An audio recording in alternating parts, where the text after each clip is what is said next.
আল্লাহ তো হিকমত সবাইকেই দিয়ে দিচ্ছে। ইচ্ছাটা থাকতে হবে। যে সমস্ত নারীরা চিন্তা করবে, চেষ্টা করবে যে আমাকে পারতে হবে, তাহলে তারা অবশ্যই পারবে। আমার মনে হয়েছে যে আমার নামটাকে বাঁচায় রাখতে হবে। ক্রিয়েটিভিটি আমাকে নতুন করে বাঁচতে শিখাইছে। আমি স্বপ্ন দেখছি আর আমাকে স্বপ্ন দেখার পথ তারা বের করে দিচ্ছে।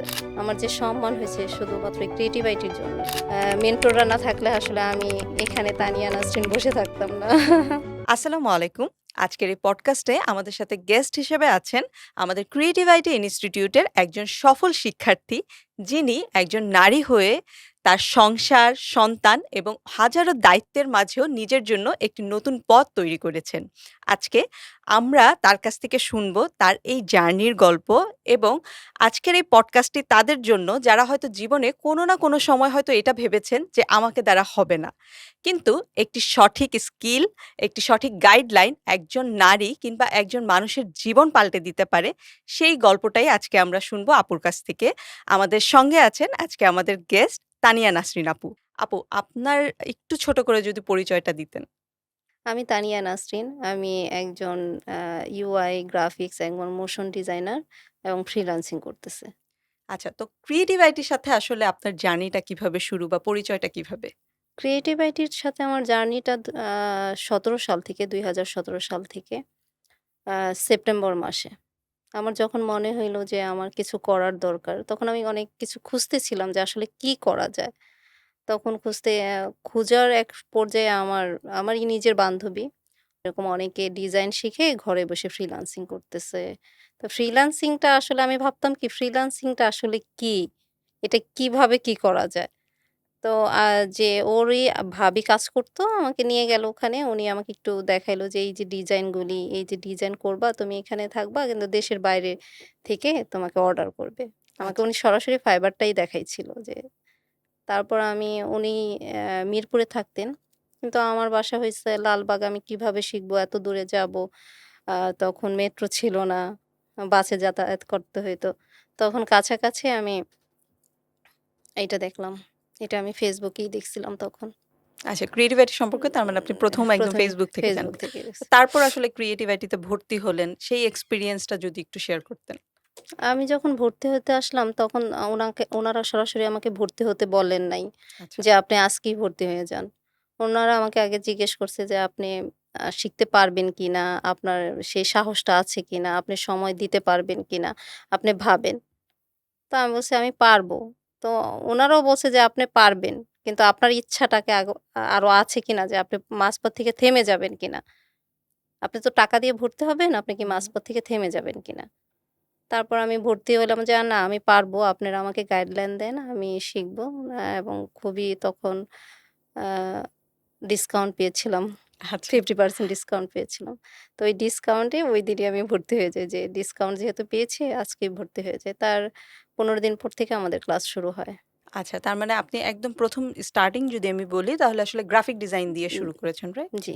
আচ্ছা, তো এরপর আসলে পরবর্তী ধাপে আমি যতটুকু জানি যে আপনি হয়তোবা আরো অনেকগুলো কোর্স করেছেন ক্রিয়েটিভ আইটি ইনস্টিটিউটে। আমি যখন আ গ্রাফিক্স বেসিকে ভর্তি হইছিলাম, হুম, তো বেসিক শেখার পরে বেসিক থেকে ওরা বেসিক টু অ্যাডভান্স শিখাইছে আমাদের। ১ম এ একদম বেসিক থেকে অ্যাডভান্স শিখা শেখানোর শেষ পর্যায়ে শুনলাম যে আরেকটা কোর্স আছে। এটা আসলে আ পরীক্ষা দিয়ে 100% স্কলারশিপ নেওয়া যাবে। আচ্ছা, তো আপনি মানে ১ম এ মানে পেইড কোর্সে তারপর 100% স্কলারশিপে। হ্যাঁ, সো স্কলারশিপে একটু গেছি। স্কলারশিপের অনেকে আরকি বলে যে আসলে আমরা কি আদৌ স্কলারশিপ দেই কিনা? সো স্কলারশিপ ধরেন আপনি তো একটা পেইড ব্যাচেও হুম, ছিলেন, হুম, হুম। স্কলারশিপ ব্যাচেও ছিলেন। সেই ক্ষেত্রে কি আসলে কোনো ডিফারেন্স ছিল উম কিনা সাপোর্ট এর ক্ষেত্রে বা শেখানোর ক্ষেত্রে? না, ঐরকম কোনো ডিফারেন্স তো ছিলই না। বরঞ্চ আমি পেইড ভার্সন এ যেটা শিখলাম, তো ঐটাকে আরো ভালো করে ওইটা একদম সরাসরি অ্যাডভান্স লেভেল থেকে শুরু করেছিল। ওকে, ও স্যারেরাই এসে বলল যে, "আমরা এরকম একটা স্কলারশিপ দিব। এখান থেকে তোমরা যারা আগ্রহী তোমরা এক্সাম দাও।" তো আমি ওকে। এক্সাম দিলাম। এক্সামের মাধ্যমে অ্যা টিকে গেলাম। তারপর একদম ওই যে সময়সীমাটা আমি পেইড ভার্সন এ দিয়েছি, হুম। ধরেন একটা কোর্স করতে তো সেই সময় ৮ মাস লেগে যেত শেষ করতে। তো এইটাও স্কলারশিপেও সেই একই সময় আমি আরেকটু ভালো করে শিখতে পারছি, বুঝতে পারছি। আরো কনফিডেন্স জাগছে যে হ্যাঁ, আমি পারবো। আচ্ছা। তো আপনার ১ম এ গ্রাফিক ডিজাইন, হুম। এরপর 100% স্কলারশিপটা কোন সাবজেক্টে ছিল? UI UX এ নাকি না, গ্রাফিক ডিজাইনেরই? গ্রাফিক্সই ছিল। ওইটা আচ্ছা, অ্যাডভান্স লেভেলেরটা ছিল। আচ্ছা অ্যাডভান্স এইটাও গ্রাফিক ডিজাইন। অ্যাডভান্স লেভেল ছিল। এটা ছিল বেসিক টু অ্যাডভান্স। আর ওকে, ওইটা অ্যাডভান্স থেকেই শুরু। শুরু হয়েছিল। ওকে। হুম। সো যদি বলতেন আপনার সেই ক্লাসের সময়টা আমরা একটু পিছনে উম ফিরে যাব যে আপনার ক্লাস, তারপর আপনার মেন্টর বা ওই সময়ে আসলে স্টুডেন্ট সাপোর্ট আপনি আসলে কেমন পেয়েছেন? যদি ওই অভিজ্ঞতাটা একটু শেয়ার করেন। আমি যখন শিখলাম তখন আমার একটু ভয় কাজ করতেছিল যে সবার সাথে মানায় নিতে পারবো কিনা। এই পরিবেশটা আ উম কেমন যাবে আমার সাথে বা আম আ আমি একটু গৃহিণী টাইপের। সবাই যারা আসছে তারা ইউনিভার্সিটি পড়ুয়া বা জব করে। তারা আমাকে কিভাবে গ্রহণ করবে বা আচ্ছা। স্যার আমাকে কিভাবে দেখবে। তবে ওইখানে আসার পরে যে সবাই খুবই ফ্রেন্ডলি। আগে স্যারই এসে ক্লাসে আগে সবার সাথে সবার আরো কমিউনিকেশনটা বাড়াইতে বলছে। সবার সাথে সবার কথা বলতে বলছে। তো ওইখানে খুব আনন্দ নিয়ে মজা মানে স্কুল লাইফ, কলেজ লাইফের মতোই আমি ক্লাস করেছি। মানে আনন্দ নিয়েই ক্লাস করেছি। মানে আপনি ক্রিয়েটিভিটিতে ইন্টার্নশিপও করেছেন। ইন্টার্নশিপ করেছি। সো ইন্টার্নশিপের জার্নি বা এইটা কি আসলে আপনার টার্নিং পয়েন্ট ছিল কিনা একটু যদি শেয়ার করতেন? ইন্টার্নশিপ আ ইন্টার্নশিপ আমাকে এটা শিখাইছে যে কিভাবে কর্পোরেট লাইনে থাকা যায়, আচ্ছা। কিভাবে কর্পোরেট আমি তো একজন গৃহিণী ছিলাম। হুম। তো কর্পোরেট লাইনে বসা যায়, কথা বলা যায়। আ এগুলি এই সমস্ত বিষয়গুলি আমি ইন্টার্ন থেকে শিখেছি। এবং এরপরে তো ডিজাইন অ্যাপ ইমপ্রুভ বলেন, কাজ তারপর ক্লায়েন্ট হ্যান্ডেল বলেন, এগুলো তো শিখছি। কিন্তু যে ম্যানেজমেন্ট এই সবগুলোই আমি ইন্টার্ন থেকে শিখেছি যখন আমি ইন্টার্ন ছিলাম। আচ্ছা। তো এরপর আসলে ফ্রিল্যান্সিং এর মানে স্টার্টিংটা ও আসলে একদম জানতে এরপর চাচ্ছি। আমার মনে হইল ইন্টার্ন শেষ করার পরে আমার মনে হইল যে আমি জব করব না ফ্রিল্যান্সিং করব। এর পাশাপাশি আমার আগে Fiverr এ টুকটাক অর্ডার আসা শুরু করল। আচ্ছা।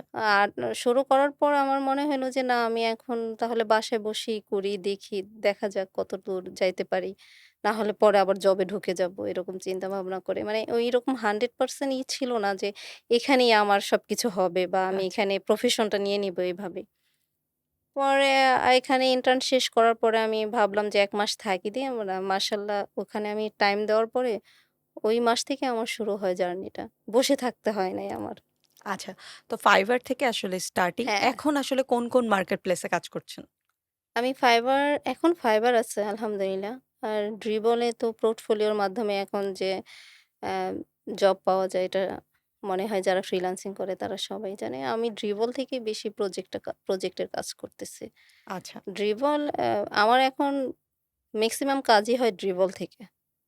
Dribbble এর আবার প্রজেক্টের ভ্যালুটা একটু বেশি Fiverr এর তুলনায়। আর এমনি স্টক মার্কেটগুলিতে আছে। Adobe Stock এ আছে, Shutterstock এ আছে। Pond5 নামের একটা মোশনের জন্য ওখানে আছে। আমি মোশনটাও এখান থেকেই শিখেছি। আচ্ছা, তার মানে হচ্ছে আপনার graphic design plus motion graphics. না আমি গ্রাফিক্স প্লাস মোশন এবং UI UX ডিজাইনার। ৩ টা ৩ টা সাবজেক্টে কি আপনি ক্রিয়েটিভ আইটি তেই কোর্স করেছেন? হ্যাঁ, আমি ৩ টা সাবজেক্টই ক্রিয়েটিভ আইটিতে করেছি এবং প্রত্যেকটা সাবজেক্টকে আমি ২ বার করে করেছি। আচ্ছা। ২ সো বার করে আমি করেছি। তাহলে আপনার কাছ থেকে জানতে চাই, যেহেতু আপনি একাধিক কোর্স করেছেন, একাধিক স্কিল আসলে ডেভেলপ করেছেন। সো এই যে বর্তমান সময়ে অনেক সময়ই আমরা শুনি যে আসলে কাজ পাওয়া যায় না মার্কেট প্লেসে কিংবা এআই আসলে রিপ্লেস করে দিবে। সো সেই জায়গায় আপনি আসলে মাল্টিপল কোর্সেস আসলে কেন করেছেন? না কাজ পাওয়া যায় না এটা তো এটা শুনছেন এটা ভুল শুনছেন। আচ্ছা। আরে এটা কাজ পাওয়া যায় না এটা তো এখন তো ফ্রিল্যান্সিং তো শুধুমাত্র ডিজাইনাররা যে করতেছে তা না। রাইট। আমি সেদিন একজন ডক্টরকেও দেখলাম যে সে ফ্রিল্যান্সিং সে অ্যা প্রেসক্রিপশন লিখে দিচ্ছে। আচ্ছা। তার ওইভাবে বললে তো আমাদের কাজের কোনো অভাব নাই। এটা তো একটা রাইট। সমুদ্রের মতো। ওকে। কোনো আ আপনি কিনারা খুঁজে পাবেন না, এত কাজ আছে। আপনার কাজ জানতে হবে, কাজ পাবেন এবং ধৈর্য ধরে অ্যা মার্কেটে পড়ে থাকতে হবে, লেগে থাকতে হবে। মানে সবচেয়ে বড় বিষয় আসলে যে ধৈর্য। ধৈর্য ধরতে রাইট। হবে, লেগে থাকতে হবে, চেষ্টা করতে হবে। আল্লাহ তাআলা চেষ্টাকারীকে পছন্দ করেন। চেষ্টা করতে হবে। সো আপনার কথা থেকেও আসে লাইক আপনি সম্ভবত কোর্স করেছেন কত সালে?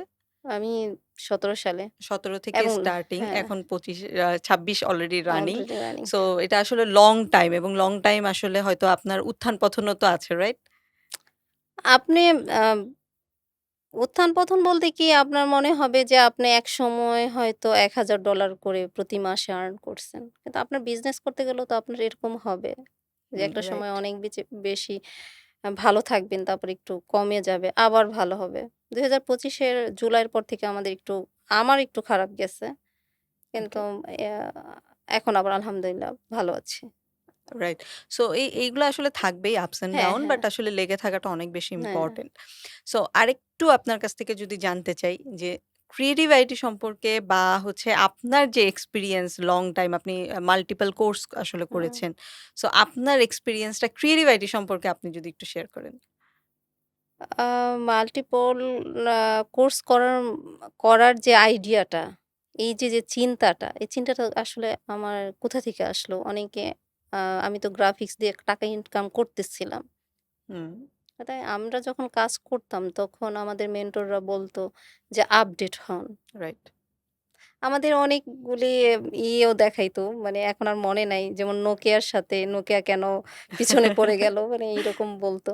তো আপডেট হন এই চিন্তাটা আমার সবসময় মাথায় থাকতো যে কিভাবে আপডেট হওয়া যায়। আপডেটটা কি আসলে গ্রাফিক্সের ভিতরেই আমি আরো কাজ শিখব। তো যখন দেখলাম যে গ্রাফিক্সে তো কাজ করতেছি, এটা আছে সেটা আছে। আবার আপডেট বলতে আমার ডিজাইন রিলেটেডই আমার আগাইতে হবে। তখন আমার মনে হলো যে তাহলে মোশনটা শিখি। আর মোশনটা তখন আমি কেন শিখলাম? আমি অলরেডি ইনকাম করতেছি। আমি হুম, প্রুভ যে এখানে টাকা আছে। রাইট। এখানে প্রফেশনটা নিয়ে যাওয়া যায় টেনে। তো সেই ক্ষেত্রে আমার ওই যে আর্নিংটা, হুম, ফাইবার থেকে যে আর্নিং হইতো, তখন আমি কিন্তু ওই টাকা দিয়ে আবার মোশন করলাম। আর আমার এখানে আসতে ভালো লাগতো, এনভায়রনমেন্টটাও ভালো ছিল, শেখাটা ভালো লাগতো। নিজের জন্য আস্তে ওইটা শেখা, ওটা শেখার পর আমার মনে হইলো যে না মোশনটা শিখেছে, এখন ডিজাইনের তো আরেকটা পার্ট পড়েই আছে UI UX। রাইট। এইটা এই বছর ২৫ এ শেষ করছি। এখনো শিখতেছি। আচ্ছা। আ আসলে শেখার তো কোনো শেষ শেষ নেই। নাই ওটা আসলে আমার শিখা আমি যে ক্লায়েন্টের কাজ করতেছি না, ক্লায়েন্টের কাজ করতেছি। কিন্তু ওই এক্সপার্ট জিনিসটা তো আপনার শিখতেই হবে যতদিন রাইট। বেঁচে থাকেন। নিজেকে এক্সপার্ট তো আসলে নিজেকে প্রতিনিয়ত আপডেট হ্যাঁ, করাটা আপডেট অনেক বেশি করতেই হবে। জরুরি। রাইট। আপনি তো মানে আমি তো আসলে এক্সপার্ট এটা তো আমি বলতে পারব না। যতদিন বেঁচে আছি। কারণ আমার তো শিখে যেতে হবে। শেখার তো শেষ নাই। আপু একদম শেষ পর্যায়ে চলে এসেছি। সো আপনি যদি একদম শেষ ক্রিয়েটিভ আইটি ইনস্টিটিউট নিয়ে যদি আপনার কোনো অভিব্যক্তি থাকে বা আপনি কিছু বলতে চান ক্রিয়েটিভ আইটি সম্পর্কে। ক্রিয়েটিভ আইটি সম্পর্কে আমি যদি বলি তাহলে খুবই কম বলা হবে। আবার অনেক বেশি বললেও জানি না আম বলতে পারবো কিনা। ক্রিয়েটিভ আইটি সম্পর্কে আমি এতটুকুই বলব যে ক্রিয়েটিভ আইটি আমাকে নতুন করে বাঁচতে শিখাইছে। আমাকে আলহামদুলিল্লাহ। সম্মান দিছে। আমি স্বপ্ন দেখছি আর আমাকে স্বপ্ন দেখার পথ তারা বের করে দিছে। আমার আজকে একটা নাম হইছে। আমার নামের একটা মিনিংস হইছে। আমার যে সম্মান হইছে শুধুমাত্র এই ক্রিয়েটিভ আইটির জন্যই। আলহামদুলিল্লাহ। সবকিছুর জন্যই আলহামদুলিল্লাহ। আলহামদুলিল্লাহ। আপনারা আছেন বলেই আমরা আসলে সাহস পাই সামনে এগিয়ে যাওয়ার। আ আমি একটু অফ স্ক্রিনেই শুনছিলাম হুম। যে আন্টি হচ্ছে স্যারের জন্য সম্ভবত একটা দোয়া করে। তো একটু যদি অডিয়েন্সদেরও বলতেন আমার মনে আ হয় ভালো হতো। আমার মা আসলে গ্রামের থাকে তো। তো মেয়েরা ওই ৬টা ৯টা জব করে এটা আসলে পছন্দ করে না। তো আমি যখন বাসায় বসে কাজ করি, আমার মা বেশিরভাগ সময় আবার আমার কাছেও থাকেন। উনি দেখে তো আমি কাজ করি। তো আমার মা আমাকে যখন একটু বৃষ্টি হয় বা এখন অনেক ঠান্ডা পড়েছে। তো আমার মা আমাকে ফোন করে বলবে যে, "এখন তো তোমার তো আলহামদুলিল্লাহ বাইরে বের হওয়া যায় না। বের হইতে হয় না। বাসায় বসেই কাজ করো। যে বেডা এই প্রতিষ্ঠানটা দিছে তারে আল্লাহ ভালো করুক।" যাক আলহামদুলিল্লাহ। আসলে এরকম অনেক দোয়া হ্যাঁ, হ্যাঁ। আসলে আমার আমরা মা এটাও বলে যে, "তুমি ঘরে বইসা কাজ করো। আমার দেখতে অনেক ভাল লাগে। যে বেটা এই প্রতিষ্ঠানটা দিছে তোমাদের মতো মেয়েদের এরকম ঘরে বইসা কাজ করার সুযোগ করে দিছে। আল্লাহ তারে ভালো করুক।" এটা আসলে আমাদের দোহারের ভাষা। আমি দোহারের মেয়ে। থ্যাংক ইউ সো মাচ আপু। এতক্ষণ আমাদের সময় দেওয়ার জন্য। আই হোপ যে আপনার এই স্টোরি আসলে বাকিদেরও ইন্সপায়ার্ড করবে। যারা আসলে ঘরে বসে চিন্তা করে আমি কি পারবো কিনা। আমার মনে হয় আপনার যে আত্মবিশ্বাস, আপনার যেই এনার্জি এটা দেখে তারাও ইন্সপায়ার্ড হবে। সামনে অবশ্যই ভালো কিছু করবে। থ্যাংক ইউ সো মাচ এবং আশা করি যে আমাদের সাথে আপনার এই জার্নি আসলে সবসময়ের জন্যই থাকবে। Thank you so much. আমি ক্রিয়েটিভ আইটি কে ভালোবাসি। আর লাস্ট আমার মনে হয় UI UX এর যখন লাস্ট আমি ক্লাস করতে আসলাম, আমার বেশ কিছু গ্যাপ ছিল। মোশন শিখলাম ২০ এ। হুম। ২০ এর পরে ২৫ এ আমি যখন UI UX কাজ শিখতে আসলাম, জুলাইয়ের পরে আসছিলাম। কারণ আমার ওই সময়টা আমার একটু ফাইবার একটু ডাউন ছিল তো ভাবলাম যে এখন আ কাজটা শিখে ফেলি। তখন আমি কাজ শিখতে এসে আরো অবাক হয়ে গেলাম। মানে সবকিছু এত সুন্দর। আর হাসান স্যার ছিল আমাদের মেন্টর। মনে হলো কি হাসান স্যার শরবতগুলাই খাওয়াই দিতেছে সবাইকে এরকম অবস্থা। আ অনেক ভালো শিখছি এবং হাসান এখনো উনাদের সাথে আমি মানে বলতেছি যে না আমার এখন এক্সপার্ট হইতে হইব। স্যার কি করব জ্বালাইতে থাকি। স্টুডেন্টদের আসলে স্যারদের জ্বালাইতে হইব এই আরকি। অনেক ধন্যবাদ। আমি আসলে কৃতজ্ঞ ক্রিয়েটিভ আইটির কাছে। ক্রিয়েটিভ আইটির সিও স্যারের কাছে আমি নিজে কৃতজ্ঞ প্রকাশ করতেছি এবং আমার মেন্টরদের মেন্টররা না থাকলে আসলে আমি এখানে তানিয়া নাসরিন বসে থাকতাম না। ধন্যবাদ। আপনাদেরও সবাইকে অনেক ধন্যবাদ।